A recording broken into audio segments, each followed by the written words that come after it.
Bagaimana jika kamu dijanjikan pekerjaan dan kehidupan yang lebih baik di luar negeri?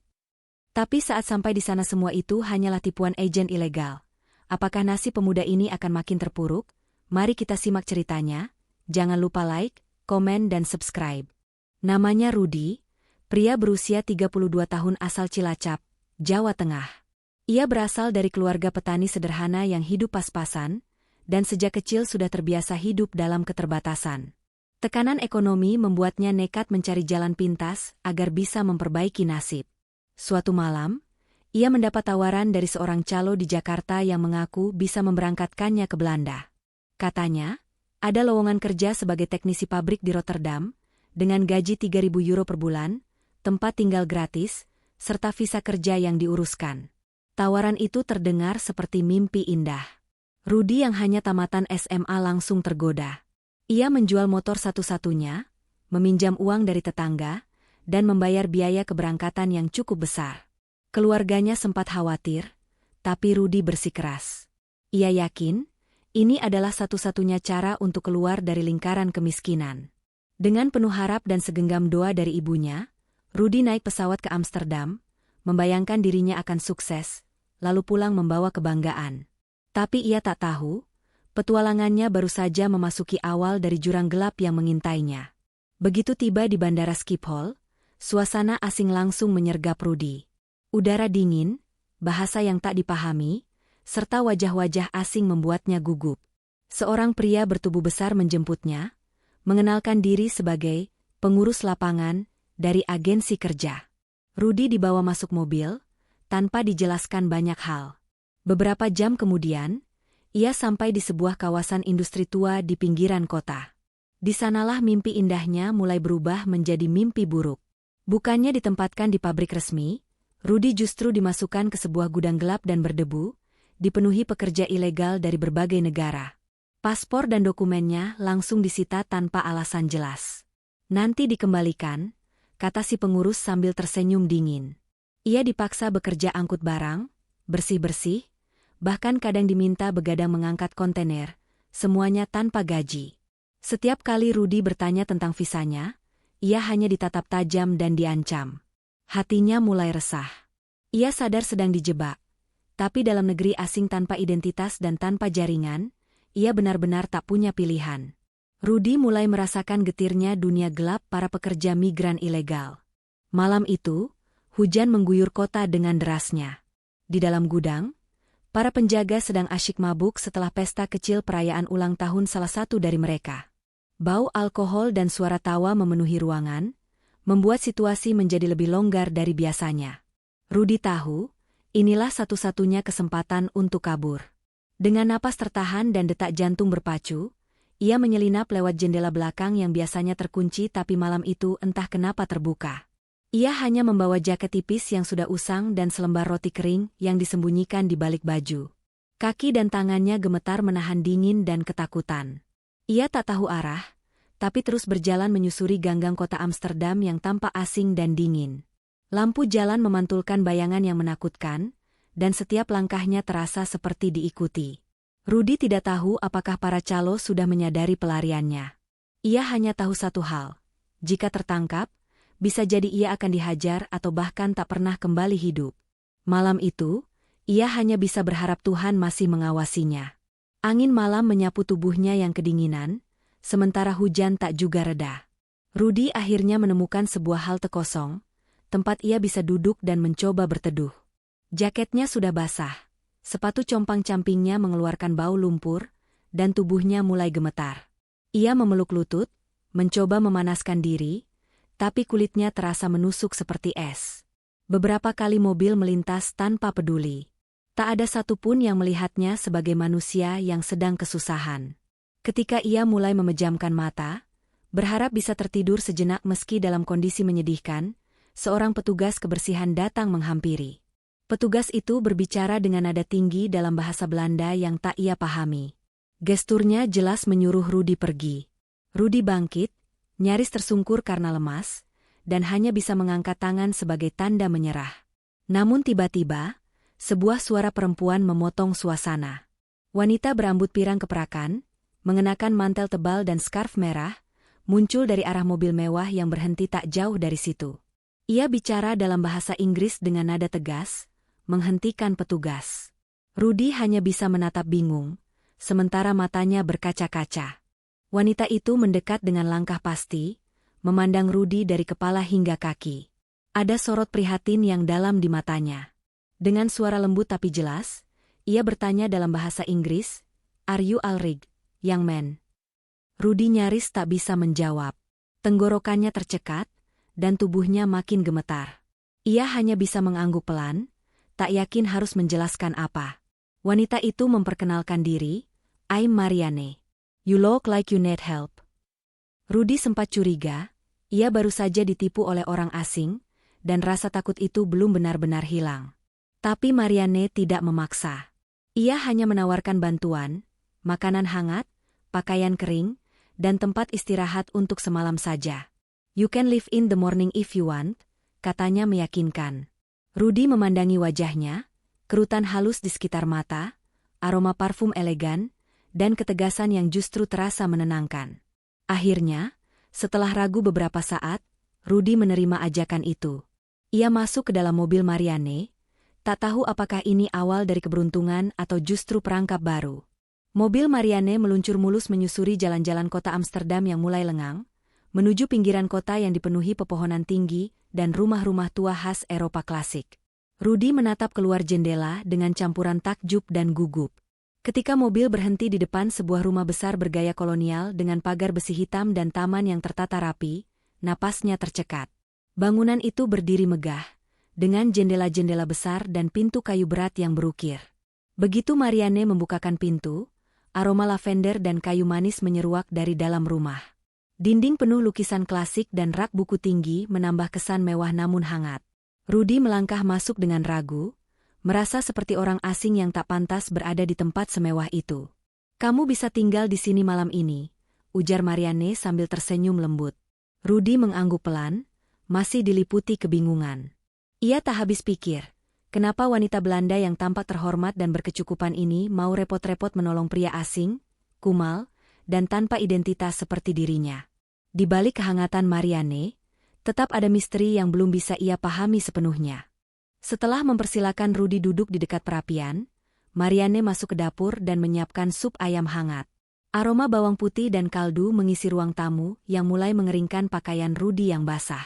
Tak lama, ia kembali membawa semangkuk sup, sepotong roti gandum, serta sehelai handuk bersih dan piyama bekas yang masih layak pakai.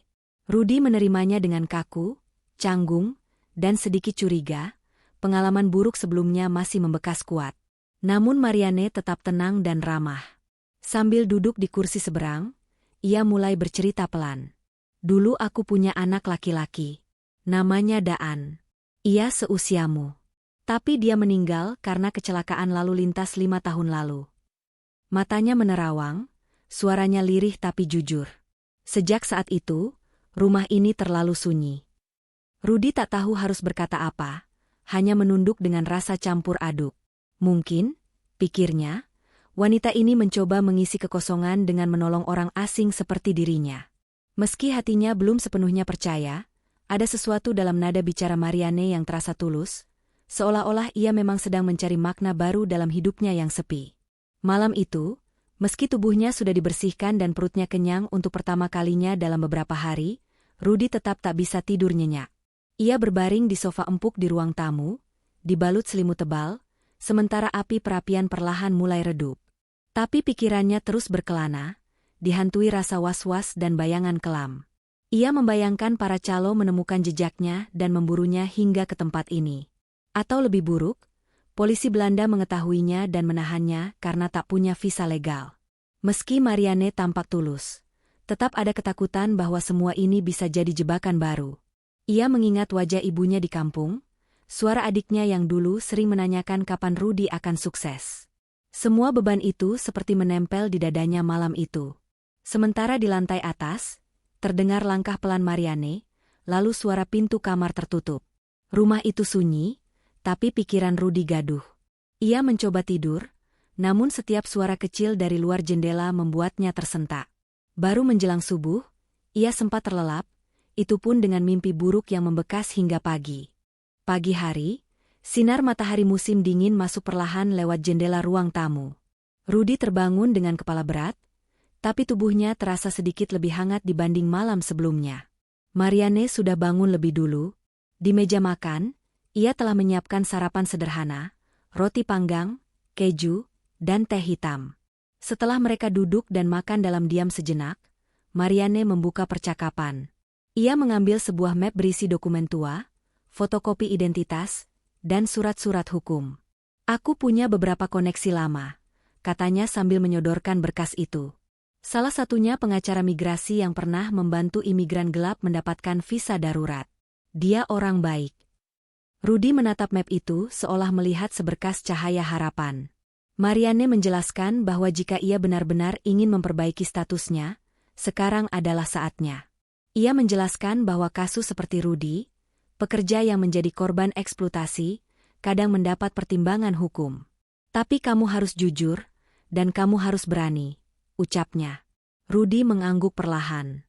Untuk pertama kalinya, ia merasa seperti manusia lagi, bukan sekadar bayangan tak terlihat di negeri asing ini.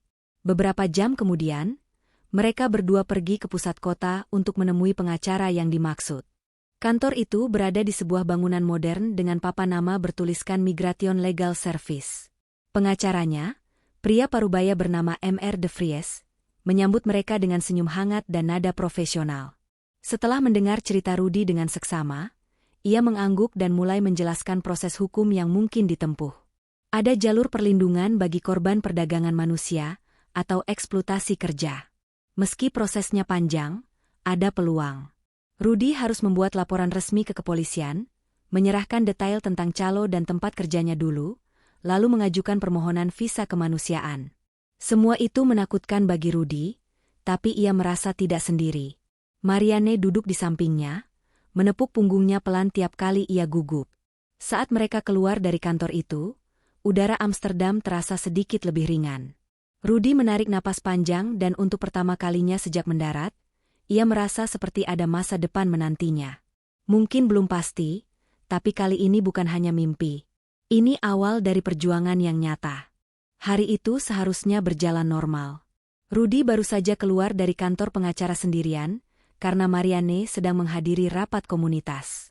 Ia berjalan menyusuri trotoar, menikmati angin sore sambil merenungi langkah apa yang harus ia ambil selanjutnya. Namun, dari kejauhan, seseorang memanggilnya, suara berat yang tak asing. Saat Rudy menoleh, darahnya langsung membeku. Itu adalah Bram, salah satu calo yang dulu mengambil paspornya dan memaksanya bekerja tanpa bayaran. Wajahnya garang, dengan jaket kulit hitam dan tatapan haus dendam. Rudy langsung berbalik dan lari, menyusuri ganggang sempit di belakang toko. Napasnya memburu, jantungnya nyaris meledak. Namun langkah Bram semakin dekat. Rudy tersudut di sebuah gang buntu, napasnya tersengal. Ia sudah pasrah. Tapi tiba-tiba, suara mesin mobil menderu dari belakangnya. Marianne muncul entah dari mana, dan dengan keberanian luar biasa, ia menabrakkan bagian belakang mobilnya ke tubuh Bram yang hendak menyerang. Lelaki itu terpelanting dan terkapar. Rudy gemetar, tak percaya pada apa yang baru saja terjadi. Marianne turun dari mobil, matanya tajam. "Cepat masuk," katanya. Dunia Rudy berubah lagi dalam sekejap. Begitu mereka tiba di kantor polisi, Marianne langsung berbicara dengan bahasa Belanda yang fasih dan tegas. Petugas tampak terkejut saat melihat Bram, seorang calo terkenal yang selama ini sulit disentuh hukum. Dengan bantuan kesaksian Rudy dan bukti rekaman CCTV di sekitar lokasi kejadian, kasus itu mulai terbuka. Polisi mencatat semua keterangan Rudy dengan serius, memperlakukannya sebagai korban, bukan tersangka. Rudy sempat menangis saat tanda tangannya diminta di atas laporan resmi. Bukan karena takut, tapi karena untuk pertama kalinya sejak tiba di negeri asing ini, ia merasa dilindungi oleh sistem, bukan diburu. Marianne mendampingi setiap proses, menggenggam tangannya saat ia gugup, bahkan membela Rudy ketika petugas menanyakan hal-hal teknis. Bram akhirnya resmi ditahan untuk penyelidikan lebih lanjut, dan jaksa mulai menyusun dakwaan. Di luar kantor polisi, Rudy memeluk Marianne erat, air matanya mengalir tanpa bisa dibendung. Ia tak sanggup berkata apa-apa, Hanya bisa memeluk satu-satunya orang yang benar-benar membelanya saat ia nyaris dihancurkan. Dunia terasa lebih adil hari itu. Untuk pertama kalinya, ia bisa bernapas lega. Hari-hari berlalu, dan suasana rumah Marianne terasa semakin seperti rumah bagi Rudy. Ia tetap tinggal di kamar tamu, tapi sudah tak lagi canggung. Pagi hari, ia membantu membersihkan halaman dan menyiram tanaman-tanaman langka yang dirawat Marianne. Siang hari, ia belajar bahasa Belanda lewat buku dan radio, ditemani teh hangat dan roti buatan Marianne. Kadang mereka berbagi cerita, tertawa kecil, atau duduk diam menikmati musik klasik.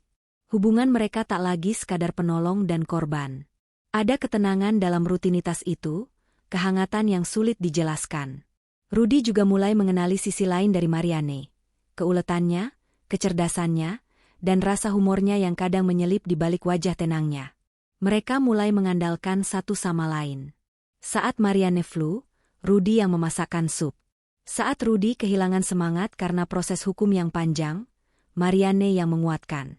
Dan dalam keseharian itu, muncul perasaan samar yang tak pernah disebutkan.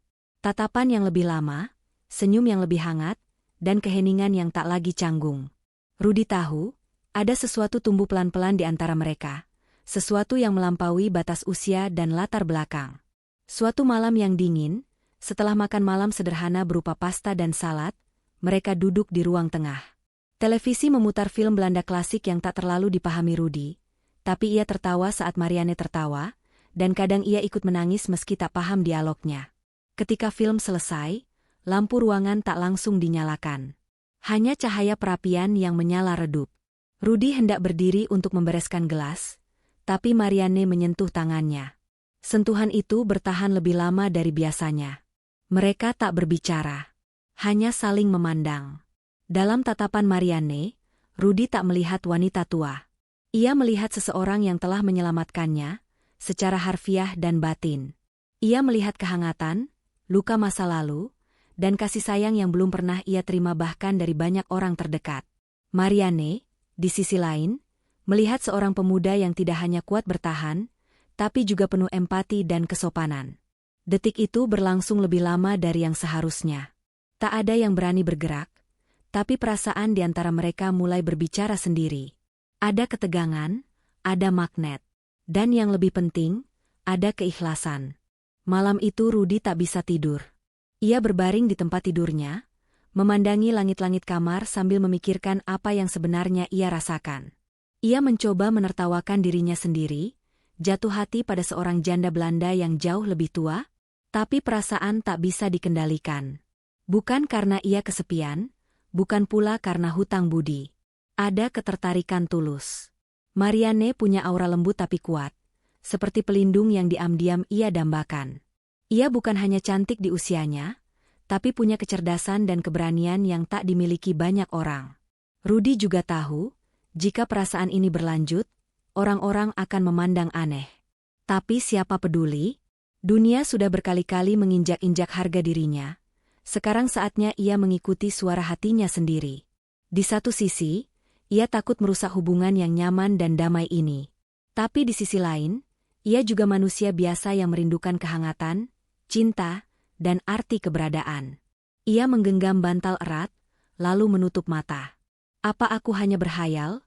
Gumamnya lirih. Namun jauh di lubuk hatinya, ia tahu jawabannya mungkin sudah jelas. Beberapa minggu setelah insiden dengan Bram, Marianne mengajak Rudy berlibur ke rumah pedesaannya di daerah Friesland, kawasan yang tenang dan jauh dari keramaian. Rumah kayu itu berdiri di tengah hamparan ladang hijau dengan danau kecil di belakangnya. Di malam pertama, angin musim semi bertiup pelan lewat jendela yang sedikit terbuka. Perapian menyala hangat, memantulkan cahaya oranye ke dinding kayu tua. Rudy duduk di sofa mengenakan sweater pemberian Marianne, sementara wanita itu menuangkan wine ke dalam 2 gelas kaca. Malam itu, tak banyak kata terucap. Musik klasik mengalun pelan. Tatapan mereka saling menangkap, seolah tahu bahwa perasaan yang selama ini disembunyikan tak bisa lagi ditahan. Ketika Marianne mendekat dan menyentuh pipinya, Rudy tak mundur. Ciuman itu terjadi begitu saja, lembut, jujur, dan penuh kerinduan akan cinta yang tak diatur oleh logika. Malam itu menjadi titik balik. Tak ada janji manis, tak ada ucapan cinta. Hanya kejujuran dua hati yang telah melalui luka masing-masing. Saat mereka tertidur di pelukan satu sama lain, dunia di luar rumah itu terasa sangat jauh. Pagi harinya terasa berbeda. Tak lagi canggung, tapi juga belum pasti. Mereka saling menatap di meja makan, tak lagi sebagai penolong dan orang yang ditolong, melainkan dua manusia yang telah melintasi batas emosi. Marianne menyentuh tangan Rudy sambil tersenyum kecil.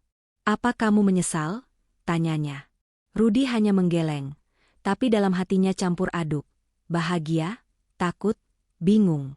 Mereka menghabiskan beberapa hari lagi di rumah pedesaan itu, berbagi kisah masa lalu, luka lama, dan harapan yang perlahan tumbuh.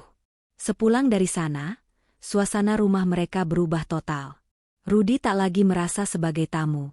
Ia ikut menentukan menu makan malam, ikut berbelanja, bahkan diberi kunci rumah sendiri. Tapi seperti bayangan dalam cahaya, muncul pula pertanyaan baru. Bagaimana lingkungan sekitar menanggapi hubungan mereka? Perbedaan usia, latar belakang, dan status membuat segalanya tampak rumit. Rudy sendiri mulai bertanya-tanya, apakah perasaannya ini murni, atau bagian dari rasa terima kasih? Namun setiap kali Marianne tertawa atau memeluknya, keraguan itu lenyap sementara. Ia ingin percaya bahwa yang tumbuh di antara mereka adalah cinta, bukan sekadar pelarian. Desas-desus mulai terdengar ketika tetangga melihat mereka bergandengan tangan di pasar kecil. Beberapa wanita tua berbisik di balik jendela, dan pria-pria sebaya Marianne menatap sinis. Janda kesepian yang mengadopsi pria eksotik. Begitu gosip yang sampai ke telinga mereka. Rudy merasa risih, seperti sedang dipajang sebagai barang aneh. Ia berusaha tetap ramah, tapi tak bisa menahan luka saat anak kecil menertawakannya karena logat bicaranya yang kaku. Bahkan rekan Marianne dari komunitas lansia mengirim surat tanpa nama yang menyindir hubungan mereka. Rudy mulai mempertimbangkan untuk pergi. Ia tak ingin membuat hidup Marianne sulit, apalagi menjadi bahan cibiran. "Mungkin aku harus pulang ke Indonesia," katanya suatu malam dengan suara pelan. Tapi Marianne menatapnya lama dan berkata, "Kau pulang, aku kehilangan alasan hidupku." Kalimat itu menghentak jantung Rudy. Ia tak ingin menyakiti wanita yang telah memberinya hidup baru. Tapi apakah mereka cukup kuat untuk melawan dunia luar? Ia tahu cinta bukan hanya tentang dua orang, tapi juga tentang keberanian untuk memperjuangkannya, meski di tengah luka dan celaan. Marianne tak tinggal diam. Ia menghadiri rapat komunitas dengan kepala tegak, mengatakan bahwa hidup dan cintanya bukan urusan orang lain. Ia menulis surat terbuka di buletin lingkungan, menyatakan bahwa ia tidak malu mencintai siapapun, termasuk pria muda dari negara jauh. Dan saat Rudy masih dilanda bimbang, Marianne melakukan sesuatu yang mengguncang segalanya. Ia melamarnya. Di dapur, saat mereka sedang memasak makan malam, Marianne berlutut sambil menyodorkan cincin warisan ibunya. "Aku tak butuh jawaban sekarang. Tapi aku ingin dunia tahu aku memilihmu." Rudy terdiam, matanya memerah. Dunia terasa berhenti sejenak. Di hari pernikahan mereka yang sederhana di kantor wali kota, hanya ada segelintir tamu yang datang. Pengacara Rudy, dua sahabat Marianne, dan beberapa tetangga yang mulai lulu melihat ketulusan mereka. Tapi senyum Marianne begitu tulus, dan genggaman Rudy begitu erat. Dari seorang buruh ilegal yang pernah tidur di halte, kini Rudy berdiri sah sebagai suami seorang wanita yang mencintainya bukan karena kasihan, tapi karena pilihan. Dunia bisa mencibir, tapi mereka sudah saling memilih. Beberapa minggu setelah pernikahan itu, Rudy menerima kabar dari pengacaranya. Surat izin tinggal permanennya disetujui. Ia tak perlu lagi sembunyi, tak perlu takut digerebek atau dideportasi. Saat amplop resmi itu dibuka dan ia melihat namanya tertulis dengan legalitas penuh, air matanya mengalir tanpa bisa dihentikan. Ia duduk terdiam di bangku taman belakang, menggenggam surat itu seperti menggenggam masa depan. Marianne mendatanginya, memeluknya dari belakang. "Kau sudah bebas sekarang," bisiknya. Tapi bagi Rudy, ini lebih dari sekadar legalitas. Ini adalah simbol bahwa hidup tak selamanya gelap. Ia pernah dibohongi, dipaksa kerja paksa, dikhianati oleh orang yang menjanjikan harapan. Ia pernah tidur di jalanan asing, nyaris mati kedinginan. Tapi justru dari reruntuhan itu, ia bertemu seseorang yang memberinya cahaya. Ia mengingat kalimat ayahnya yang dulu sering ia abaikan, Kadang kau harus melewati badai untuk melihat pelangi. Kini ia percaya. Hidup memang kejam, tapi juga penuh kejutan.